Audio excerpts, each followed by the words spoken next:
నమస్తే, welcome to AB9. ఇప్పుడు headlines చూద్దాం.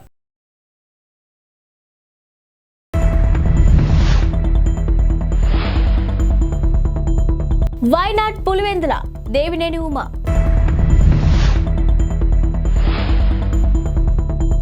వెంకటేష్ 75 సినిమాల జర్నీ నేపథ్యంలో వెంకీ 75 సెలబ్రేషన్స్.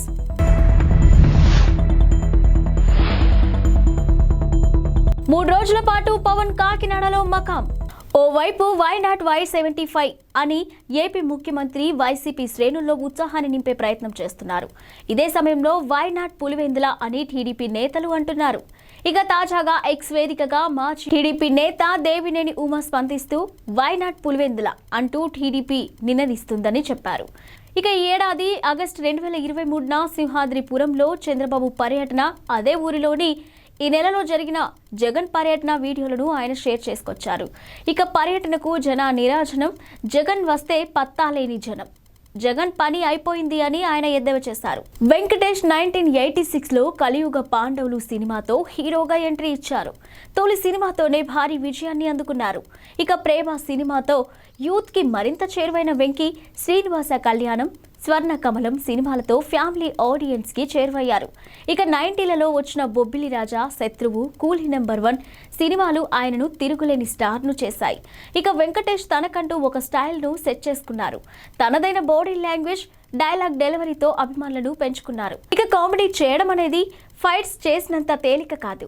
అలాంటి కామెడీని అవలీలగా పండించడం వెంకటేష్ కి ప్రత్యేకగా మారింది. జనసేన చీఫ్ పవన్ కళ్యాణ్ కాకినాడలో పర్యటించనున్నారు. ఈ నెల 28 నుంచి 3 రోజుల పాటు అక్కడే మకాం వేయనున్నారు. కాకినాడ పార్లమెంటు నియోజకవర్గంలో పార్టీ పరిస్థితిపై సమీక్ష జరపనున్నారు. జనసేన లోకల్ లీడర్లతో పాటు కార్యకర్తలను కలుసుకుంటారని సమాచారం. అయితే ఈ టూర్ షెడ్యూల్ను జనసేన ఇంకా అధికారికంగా ప్రకటించలేదు. ఇక మంగళవారం సాయంత్రానికి షెడ్యూల్పై స్పష్టత రానుందని పార్టీ వర్గాలు తెలిపాయి. జనసేనాని సమీక్ష తర్వాత కాకినాడ పార్లమెంటు పరిధిలోని నియోజకవర్గాలలో పార్టీ ఎక్కడి నుంచి పోటీ చేయనుందనే విషయంపై క్లారిటీ వస్తుందని ఆ పార్టీ నేతలు చెప్తున్నారు. అనధికారిక సమాచారం ప్రకారం ఈ నెల 28, 29, 30 తేదీలలో పవన్ కళ్యాణ్ కాకినాడలో పర్యటిస్తారు.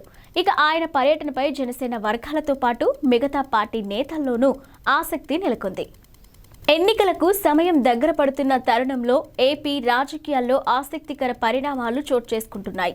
ఇప్పటికే టీడీపీ, జనసేన పార్టీలు పొత్తు పెట్టుకున్నాయి. ఇక ఎవరు ఊహించిన విధంగా టీడీపీ అధినేత చంద్రబాబుతో ప్రముఖ ఎన్నికల వ్యూహకర్త ప్రశాంత్ కిషోర్ భేటీ అయ్యారు. ఈ ఎన్నికల్లో టీడీపీ తరఫున పీకే పనిచేసే అవకాశాలు కనిపిస్తున్నాయి.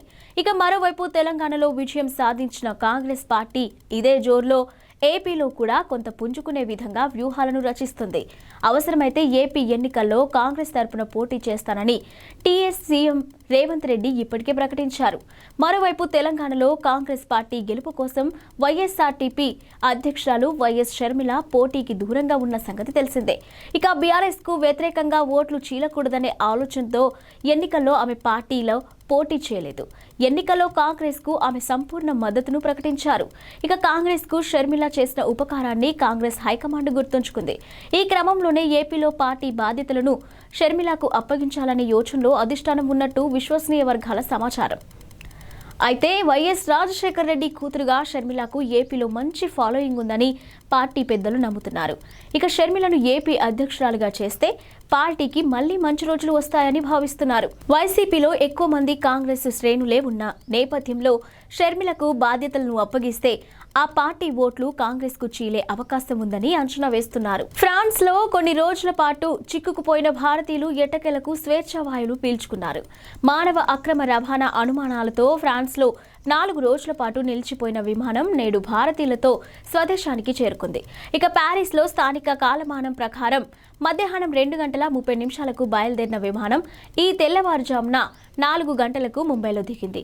మొత్తం 276 మంది ప్రయాణికులు భారత్ కు వెళ్లేందుకు సుముఖత వ్యక్తం చేశారని ఫ్రాన్స్ వర్గాలు తెలిపాయి. ఇక 5 చిన్నారులు సహా మొత్తం 27 మంది ఫ్రాన్స్ లోనే ఉండిపోయారని పేర్కొన్నారు. అయితే వారు ఫ్రాన్స్ లో శరణార్థులుగా ఆశ్రయం కోరినట్టు తెలిపారు. దాయాది దేశం పాకిస్తాన్లో వచ్చే ఏడాది ఫిబ్రవరిలో జరగనున్న సాధారణ ఎన్నికలు 2024లో మొట్టమొదటిసారిగా ఓ హిందూ మహిళ బరిలో నిలవబోతుంది. ఖైబర్ పఖ్తూన్ఖ్వాలోని బునేర్ జిల్లా ఒక జనరల్ సీట్ నుంచి పోటీ చేసేందుకు సవీరా ప్రకాష్ అనే హిందూ మహిళ నామినేషన్ దాఖలు చేసింది.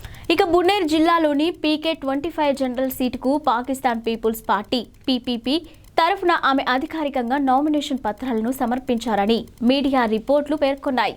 కాగా సవీరా ప్రకాష్ తన తండ్రి ఓం ప్రకాష్ అడుగుజాడల్లో నడుస్తున్నారు.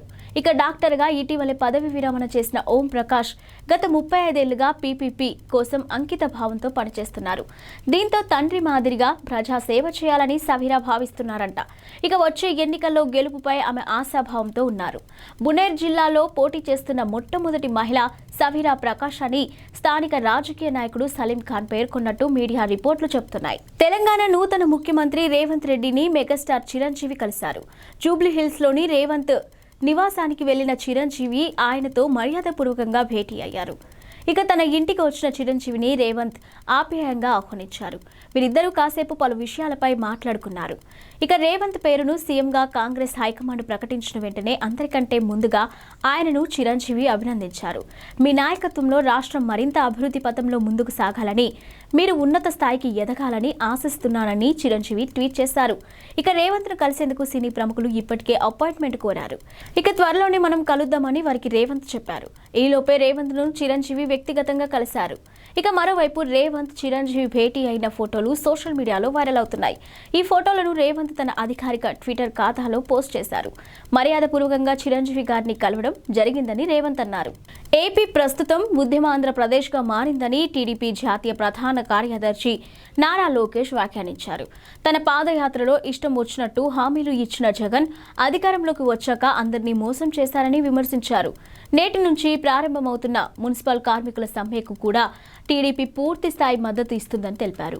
ఇక తమ సమస్యలను పరిష్కారానికి పోరాడుతున్న మున్సిపల్ ఆశా వర్కర్లకు మద్దతు తెలపాలని పార్టీ శ్రేణులకు ఆయన పిలుపునిచ్చారు. పోరాడితే పోయేదేమీ లేదు, బానిస సంఖ్యలు తప్ప ఆంధ్రప్రదేశ్ ఉద్యమాంధ్రప్రదేశ్గా మారిందని, ఇక పాదయాత్రలో నోటికొచ్చిన హామీలు ఇచ్చిన జగన్ అధికారంలోకి వచ్చిన తర్వాత అందరినీ మోసం చేశారు.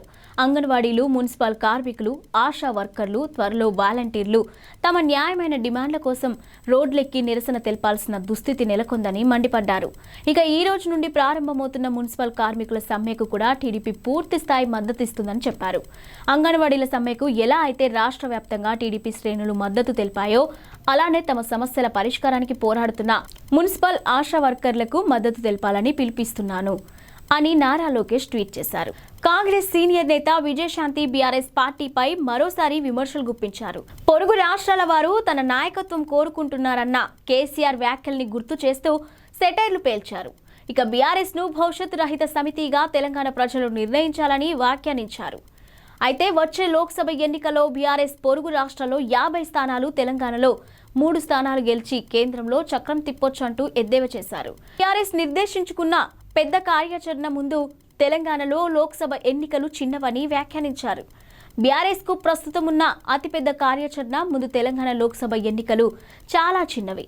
ఇక ప్రకటించుకున్న జాతీయ పార్టీగా ఆ పార్టీ అధ్యక్షులు కేసీఆర్ గారు కర్ణాటక, మహారాష్ట్ర, ఆంధ్రప్రదేశ్లల్లా లక్షలాది ప్రజలు వారి నాయకత్వం కోరుకుంటున్నారని గతంలో ఎన్నో మార్లు తెలంగాణ ప్రజల ముందు ప్రగల్భాలు ఘనంగా చెప్పుకున్న సంఘటనల దృష్ట్యా ఆయా రాష్ట్రాల వల్ల అత్యవసరంగా పనిచేసి భవిష్యత్ రహిత సమితిగా అని తెలంగాణ సమాజం నిర్ణయించుకుందని, బీఆర్ఎస్ కు అనేక ఎంపీలు వారు గెలిపించి తీరుతారని బహుశా అని పేర్కొన్నారు.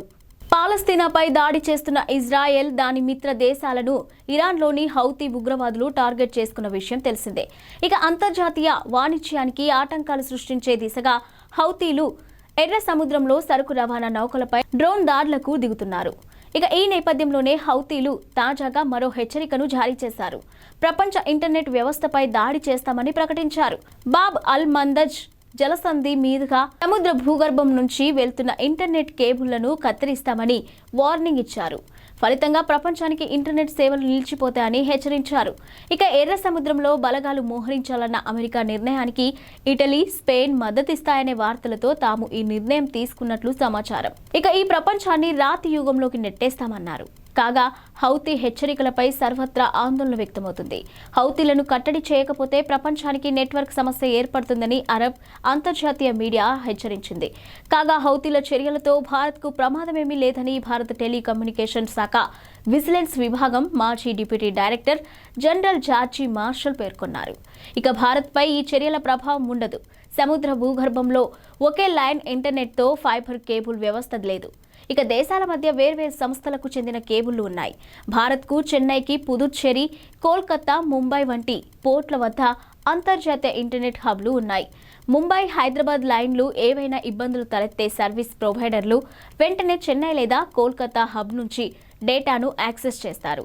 ఇక అర్జెంటీనా వంటి పలు దేశాల నుంచి కూడా మన హబ్లకు అత్యవసర ఇంటర్నెట్ కనెక్టివిటీ అవకాశాలు ఉన్నాయని తెలుపుకొచ్చారు. ఇవి ఇప్పటివరకున్న బులెటిన్ అప్డేట్స్.